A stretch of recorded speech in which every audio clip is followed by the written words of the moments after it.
Guys, so for the first time ever, atin ang imamarkot tong ating Doi Sherry kasi sobrang tangkad niya na. Ayan, nagsimula na akong mag-cut, magbalat ng kanyang trunk. So mamaya pakita ko sa inyo pag natapos ko na.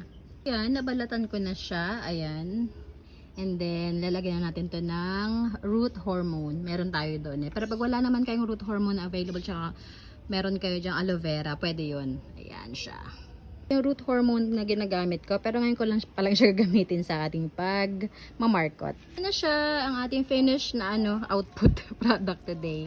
Yan, ibalot na natin siya. Ang ginamit ko dito ay coco peat at saka itong cling wrap na plastic. Yan, balot nyo at saka talian nyo.